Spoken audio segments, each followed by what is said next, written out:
Hello दोस्तों, हमारे channel अमृत coaching centre में आप सभी का स्वागत है। हर रोज़ की तरह आज भी एक नए लेसन के साथ आए हैं और आज का हमारा लेसन है गुलिवर इन लिलीपुट क्लास 6 इंग्लिश लेसन 8 है। और इस लेसन का क्वेश्चन और आंसर के बारे में हम लोग जानकारी हासिल करेंगे, साथ ही साथ सरल हिंदी अनुवाद के साथ। तो इस लेसन को आप लोगों ने पढ़ा होगा और लेसन के बारे में भी जानकारी हासिल हो गई होगी कि किस प्रकार का लेसन है, इसमें क्या कहानी है। जो एक नाविक रहता है, नाव चलाता है और एक ऐसी जगह पहुंच जाता है जहां पे बहुत ही छोटे छोटे लोग रहते हैं, तो उसके साथ क्या व्यवहार करते हैं। तो इस लेसन में जो भी घटनाएं घटित हुई है उसके बारे में जो भी प्रश्न पूछे गए हैं उसका आंसर हम लोग आसान तरीके से सीखेंगे। तो वीडियो को अंत तक जरूर देखिएगा, पसंद आएगा तो लाइक कीजिएगा। और इस तरह का कंटेंट हम बनाते रहते हैं, तो हमारे चैनल पर बने रहिए। और आप लोग का कमेंट बहुत आता है तो बहुत अच्छा लगता है, तो इस तरीके से कमेंट डालते रहिए। तो चलिए देखते हैं। पहला आंसर द फॉलोइंग क्वेश्चंस, निम्नलिखित प्रश्नों के उत्तर दें। इन निम्नलिखित प्रश्नों के उत्तर दीजिए जो भी प्रश्न पूछे गए हैं। तो पहला क्वेश्चन है, what was the name of the seller. नाविक का नाम क्या था। तो आप लोग जानते हैं कि नाविक का नाम क्या था। तो यहाँ पे the sellers name was Gulliver, तो नाविक का नाम गुलिवर था जो लिलीपुट में पहुंच जाता है नाव चलाते चलाते। दूसरा क्वेश्चन है question number B, name the island Gulliver reached after the storm. Storm मतलब होता है जो तूफान होता है। तो तूफान के बाद गुलिवर जिस द्वीप पर पहुंचा उसका नाम बताइए। तो उसका नाम है लिलीपुट, क्योंकि तूफान जब आता है तो उसकी जो वह तैरते तैरते वहाँ पहुँच जाता है, तो उस जगह का नाम था लिलीपुट। तीसरा क्वेश्चन है question number C, what were the people of Lilliput like. Lilliput के लोग कैसे थे। अब उसके बारे में आप लोग को बताना है कि लिलीपुट के लोग कैसे थे। तो आंसर है the people of Lilliput were very tiny. Lilliput के लोग बहुत छोटे थे, but they proved out to be very kind and helpful. लेकिन वे बहुत दयालु और मददगार साबित हुए। प्रूव्ड मतलब होता है साबित होना, काइंड मतलब दयालु, हेल्पफुल जो होता है मददगार। क्वेश्चन नंबर डी है, what did Gulliver eat for lunch. Gulliver ने दोपहर के भोजन में क्या खाया। तो आंसर है Gulliver ate 1000 loaves of bread. तो गुलिवर ने दोपहर के भोजन में 1000 रोटियां और 100 कॉलीफ्लावर और 100 फूल गोभी। तो इस प्रकार से वह 100 फूल गोभी खाता है और 1000 जो है रोटियां खाता है। देखिए यहाँ पे है ना कि गुलिवर ने दोपहर के भोजन में 1000 रोटियां 100 फूल गोभी खाया, एंड 100 शीप फॉर लंच, और 100 भेड़ें खाई। लंच में उसने इतना भोजन किया क्योंकि वहाँ पे बहुत ही छोटे छोटे वस्तुएं थी और बहुत छोटे छोटे लोग थे, और इस प्रकार से उसी हिसाब से उसने खाया था।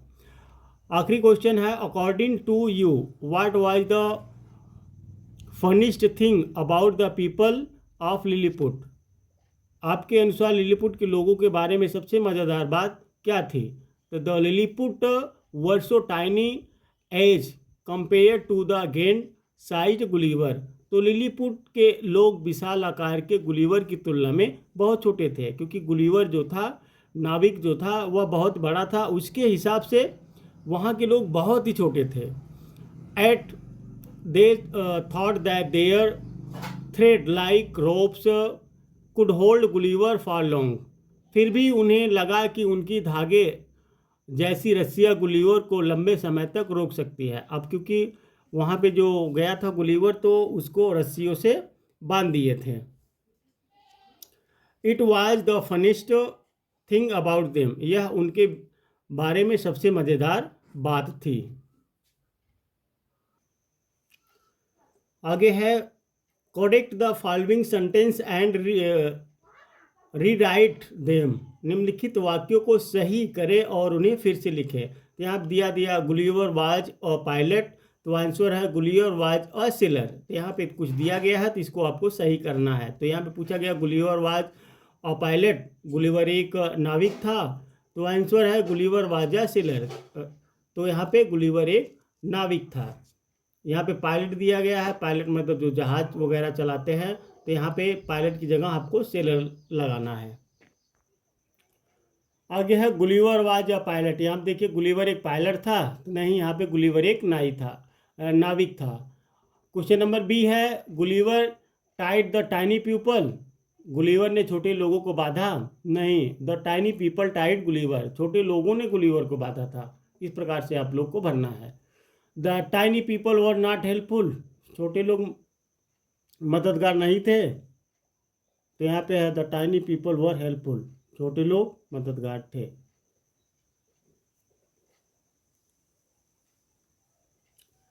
The king made boat for Gulliver, राजा ने गुलिवर के लिए नाव बनाई, नहीं, यहाँ पे आंसर है the tiny people made a boat for Gulliver, छोटे लोगों ने गुलिवर के लिए नाव बनाई। तो इस प्रकार से आप लोगों ने इसको सही करके लिखना है। तो आप चाहे तो फोटो कॉपी स्क्रीन शॉट ले सकते हैं, चाहे तो अपने नोटबुक में लिख सकते हैं, ताकि हमेशा आपको याद रहे। अब आते हैं बात वर्ड पावर की, यानी शब्द शक्ति।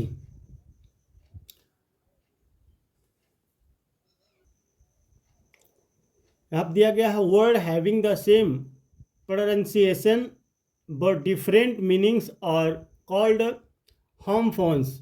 एक ही उच्चारण लेकिन अलग अलग अर्थ वाले शब्दों को होमोफोन्स कहा जाता है। जो एक ही जैसा प्रोनाउंसिएशन होता है, एक ही तरीके से हम लोग आवाज़ निकालते हैं इस वर्ड का, उसको क्या बोलते हैं? होमोफोन्स कहा जाता है। Use the following homophones in sentences of your own to bring out the different in meaning.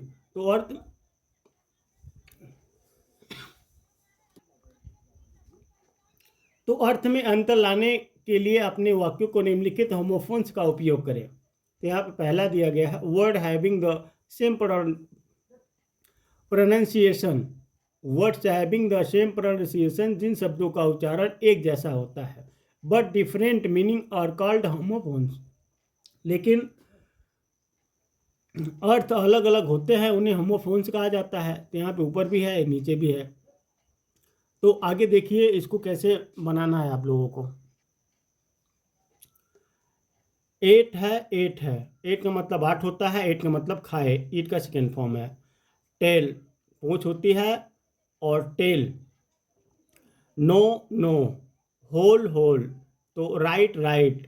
C, see, तो एट, एट, तो टेल, टेल। इस प्रकार से आप देखिए मतलब सेम प्रोनाउंसिएशन है, सेम आवाज़ निकल रही है। नो इसको भी कहा जाता है, नो इसको भी कहा जाता है। होल और होल, होल का मतलब पूरा होता है, होल का मतलब होल होता है, एक सुराख होता है। राइट का मतलब लिखना होता है, राइट का मतलब सही होता है। सी का मतलब देखना होता है, सी का मतलब समुद्र होता है। तो इस प्रकार से एट का मतलब 8 होता है, एट का मतलब खाए। तो इस प्रकार से आप लोगों को भरना है। उसके बाद I bought 8 bananas from the grocer, मैंने पंसारी से 8 केले खरीदे। She ate porridge with the curd in lunch, उन्होंने लंच में दही के साथ दलिया खाया। The dog wagged its bushy tail, कुत्ते ने अपनी घनी पूंछ हिलाई। It was an old tale of generous king, यह एक उदार राजा की पुरानी कहानी थी। I know the rules of the game, तो यहाँ पे है मैं गेम के सभी रूल जानता हूँ। There was no one to receive the gifts, यहाँ पर कोई नहीं है जो मेहमान, गिफ्ट्स मतलब होता है मेहमान को रिसीव करने वाला। तो यहाँ पे देखिए लिखा गया है ना, मैं इस खेल का नियम जानता हूँ। मेहमानों का स्वागत करने वाला कोई नहीं था। The whole tribe went there needs to respect us, पूरी राजनीति में हमारा सम्मान करने के लिए घुटने टेक दिए।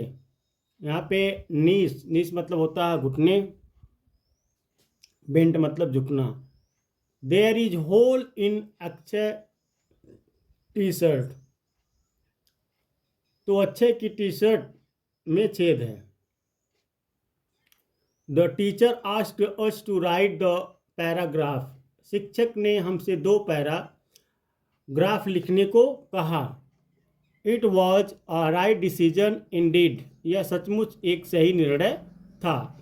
Did you see a flash of light in the sky, क्या आपने आकाश में प्रकाश की चमक देखी? The sea was calm and quite when we reached there, जब हम वहाँ पहुँचे तो समुद्र शांत और शांत था। लैंग्वेज प्रैक्टिस, भाषा अभ्यास है।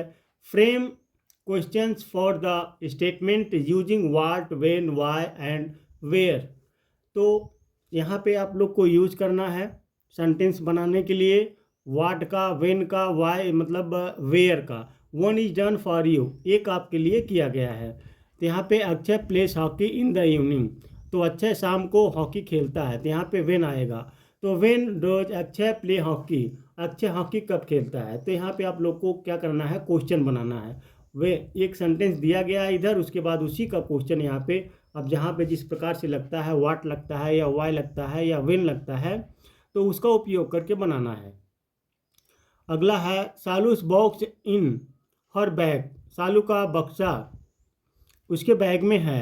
वेयर इज सालूस बॉक्स, सालू का बक्सा कहाँ है। तो इस प्रकार से वेयर लग गया है। यहाँ पे है सालू का बक्सा कहाँ है। अब अगला है Varun likes to play football, Varun को फुटबॉल खेलना पसंद है। What does Varun like to play, Varun को क्या खेलना पसंद है। इसी का आप लोगों को क्वेश्चन बनाना है। Ashi went to the market to buy vegetables, Ashi सब्जी खरीदने बाजार गई। वाई डिड आशी गो टू मार्केट, आशी बाजार क्यों गई। यहाँ पे आप लोग को इधर का उधर, इधर का उधर करना है। सीधा आपको वाई जहाँ पे लगता है यानी सवाल बनाना है, क्वेश्चन बनाना है, तो उस हिसाब से उपयोग कीजिए। चाहे तो आप नोटबुक में लिख सकते हैं। Rita will be at her uncle's house, Rita अपने चाचा के घर पर होगी। Where will Rita be, Rita कहाँ होगी। तो इस प्रकार से आप लोगों को बनाना है।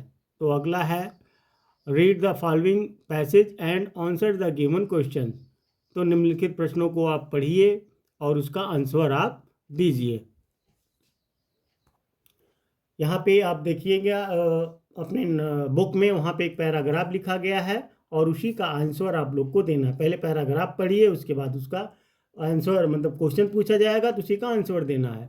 There was a parrot named Mitthu, तो मिट्ठू नाम का एक तोता था। Mitthu loved to eat green chillies, तो मिट्टी को हरी मिर्च खाना पसंद था। एक तोता रहता है तो उसको हरी मिर्ची पसंद रहता है खाने में।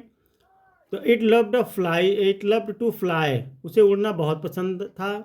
It had beautiful green feathers and a red beak, उसके पास सुंदर हरे पंख और लाल चोंच थी। What was the name of the parrot, तो तोते का नाम क्या था। इट्स नेम वाज मिट्ठू, तो यहाँ पे उसका नाम मिट्ठू था। यहाँ देखिए अब इतना ही बड़ा पैराग्राफ है, इसमें प्रश्न पूछे जा रहे हैं। एक मिट्ठू का नाम क्या था, तो आप लोगों ने यहाँ पे पढ़ा है। तोते का नाम क्या था, तो तोते का नाम मिट्ठू था। इस प्रकार से आप लोग को बनाना है। तोते का नाम क्या था, तो तोते का नाम मिट्ठू था। What did it love to eat, उसे क्या खाना पसंद था। It love to eat green chillies, तो उसे हरी मिर्च खाना बहुत पसंद था। तो इस प्रकार से देखिए पैराग्राफ का प्रश्न और उत्तर। What was the colour of its beak, उसकी चोंच का रंग क्या था, तो रेड कलर, तो उसकी चोंच का रंग लाल था। तो इस प्रकार से आप लोगों ने इस लेसन का पूरा प्रश्न और उत्तर के बारे में जानकारी हासिल की। उम्मीद करते हैं यह लेसन आपको समझ में आया होगा, इसका प्रश्न और उत्तर भी आप लोग सीख गए होंगे। इस प्रकार से हम बनाते रहते हैं। यदि आपको कोई लेसन नहीं समझ में आता है तो आप लेसन का नाम, क्लास का नाम लिखकर हमारे पास कमेंट डाल सकते हैं और हम आसानी से आप तक पहुंचा सकते हैं।